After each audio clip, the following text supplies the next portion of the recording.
Ẹ̀yin èèyàn lé ẹ káàbọ̀ sí Mashola Gist TV. Bí a ṣe gbọ́ o, wọ́n ní àǹtí wa wọ́n ní ṣe ló lọ sí inú chamber kábíyèsí tó lóun fẹ́ rí kábíyèsí tó gbé wáìn dání. Bí a ṣe gbọ́, wọ́n ní ìgbà tí àǹtí tó máa dé inú chamber kábíyèsí, wọ́n ní kàyéfì ló jẹ́ wípé Queen Naomi wà ńbẹ̀. Wọ́n ní bí wọ́n dẹ̀ ṣe bá Queen Naomi níbẹ̀, wọ́n ní wọ́n wọlé, wọ́n ní wọ́n jókòó. Ẹ rí i pé èyí tún lágbára. Wọ́n ní wọ́n jókòó o. Wọ́n ní wọ́n kí Queen Naomi, wọ́n ní wọ́n kí kábíyèsí, wọ́n ní wọ́n kí àwọn méjèèjì. Wọ́n nígbà tán dẹ̀ jókòó, wọ́n ní bí gáàdì ṣe wá bá wọn nìyẹn tó sọ fún wọn pé kí wọ́n excuse kábíyèsí kan máa lọ. Ẹ̀yin èèyàn lè rí pé èyí tó lágbára. Wọ́n ní inú bí àǹtí wá wípé wáìn tó gbé dání báyìí pé ṣe ló jábọ́ gbáù tí gbogbo ẹ̀ fọ́ lulẹ̀. Wọ́n ní bó ṣe walk away nìyẹn pẹ̀lú omijé lójú. Ẹ̀yin èèyàn lé àti mú gist kan wá fún yín náà rèé pé bí wọ́n ṣe lọ sí Èkó nìyẹn ní Lẹ́kí tó ń lọ bá kábíyèsí. Tí wọ́n débẹ̀ tí wọ́n dúró síwájú géètì tí wọ́n kúrò níwájú géètì tí kábíyèsí kọjá tí wọ́n rí wọn tí wọ́n kàn drive off. Wọ́n ní àǹtí wá sunkún lọ́jọ́ yẹn wípé driver wọn náà ló gbé wọn wọ inú mọ́tò wọn lọ́jọ́ yẹn. Àwọn family àǹtí wa gan ń pe kábíyèsí, wọ́n ń bẹ kábíyèsí pé kí kábíyèsí jọ kí wọ́n fún àǹtí wa ní attention wípé ìrònú yìí ti pọ̀ jù, wípé kí kábíyèsí fún àǹtí wa ní attention. Bóyá àǹtí wa ò mọ̀ pé àwọn máa bá Queen Naomi nínú chamber kábíyèsí ni àmọ́. Bóyá àǹtí wa ò mọ̀, bóyá àǹtí wa dẹ̀ mọ̀ àmọ́. Ṣùgbọ́n wọ́n ní àǹtí wa wọbẹ̀, wọ́n nígbà tí wọ́n débẹ̀ tí wọ́n bá Queen Naomi, wọ́n ní wọn ò expect pé àwọn máa bá Queen Naomi. Èèyàn lé ẹ̀yin náà mọ̀ pé ìfẹ́ kábíyèsí àti Queen Naomi kì í ṣe ìfẹ́ kékeré, kò dẹ̀ ń ṣe ìfẹ́ téèyàn kan lè kó sí wọn láàrin.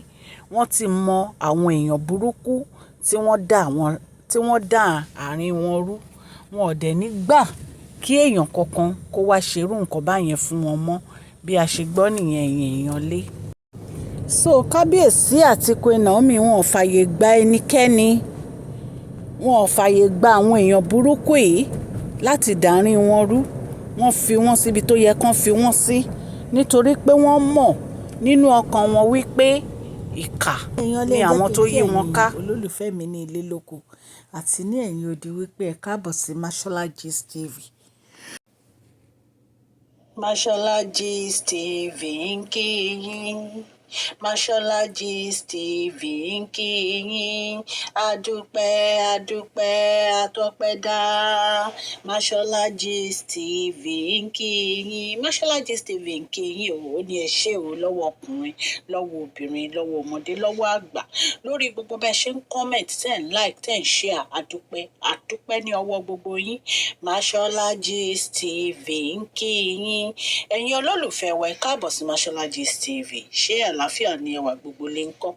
Orúkọ mi ni Mashola kò yí padà. A máa ń sọ̀rọ̀ nípa celebrity gist, royal gist, politics àti gbogbo nǹkan tó ń ṣẹlẹ̀ ní agbègbè orílẹ̀-èdè bàbá wa ní ilẹ̀ Nàìjíríà. A ń sọ̀rọ̀ nípa celebrity gist, royal gist, politics àti gbogbo nǹkan tó ń ṣẹlẹ̀ ní orílẹ̀-èdè wa. Ẹ̀yin èèyàn lè tẹ́ bá ti subscribe, ẹ tẹ notification bell kẹ́ ẹ subscribe so that a bá ti post any gist ẹ máa rí. A ń sọ Yorùbá lórí channel yìí nítorí pé a fẹ́ gbàgbé àṣà àti èdè wa. Ẹ̀yin èèyàn lé à ń ṣe advert lọ́lọ́kùn òjọ̀kan lórí channel yẹn, kàn sí wa ní Mashola Gist TV.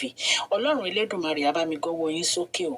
Ọlọ́run Elédùmarè á bá mi ran gbogbo yín lọ́wọ́ o. Òkè ní ọlá yín á máa lọ o. Ọlá yín ò ní lọ ìsàlẹ̀ láíláí. Ẹ̀yin èèyàn lé bí a ṣe gbọ́ nìyẹn tán ní àǹtí wa bẹ kábíyèsí wípé kí kábíyèsí dáríjì àwọn, kí kábíyèsí jọ̀ọ́. So ẹ̀yin èèyàn lé ó ya àǹtí wa lẹ́nu o nígbà tí àǹtí wa bá Queen Naomi nínú chamber kábíyèsí tí wọ́n ń relax síbẹ̀. Ó yà wọ́n lẹ́nu, kò sí nǹkan tán lè ṣe. Ọ̀rọ̀ yìí ká wọn lára. wọ́n ní bí wọ́n ṣe wọlé tán jókòó báyìí wọ́n ní kò pẹ́ ní guard wá bá wọn pé kí wọ́n excuse kábíyèsí àti Queen Naomi kan padà wá later. Ẹ̀yin èèyàn lè rí pé èyí tó lágbára. So ẹ̀yin èèyàn lé wọ́n ní ó ya àǹtí wa lẹ́nu o. Wọ́n ní bí wọ́n ṣe dìde nìyẹn nígbà tí gáàdì sọ pé kí wọ́n excuse kábíyèsí àti Queen Naomi.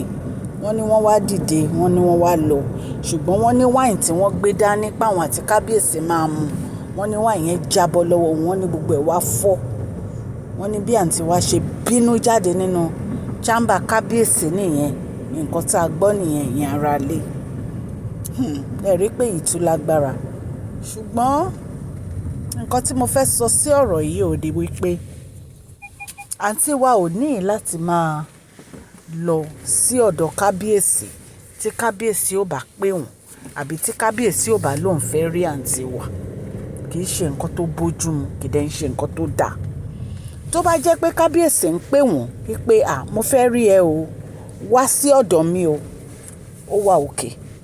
Ṣùgbọ́n tí kábíyèsí ò pe àǹtí wa, tí àǹtí wa kan ṣàdédé tí wọ́n gbéra tí wọ́n lọ síbẹ̀, oríṣiríṣi ìwọ̀sí ni wọ́n máa rí. Oríṣiríṣi ìwọ̀sí náà máa rí nítorí pé ó máa dàbí ìgbà tó yẹ pé àǹtí wa ò respect ara ẹni. Ìgbà tí kábíyèsí ò ránṣẹ́ sí ẹ tó kàn dìde tó dẹ̀ gba ọ̀dọ̀ kábíyèsí lọ, tó wá wọnú chamber wọn tó lọ fẹ́ rí wọn tó jókòó tó gbé wáìnì dání, kí ló expect? Kí ló expect? Wọ́n ní ẹni tó bá ń wàwákùwà ló máa rí ìrìkúrì, nǹkan tó fà á nìyẹn. Àbí ẹ̀yin èèyàn lé, báwo lẹ ṣe rí ọ̀rọ̀ yìí sí? O kàn ṣàdédé gbé wáìnì o dẹ̀ lọ sí chamber kábíyèsí, kí ló expect? Nǹkan tó bá bá ló máa fara mọ́.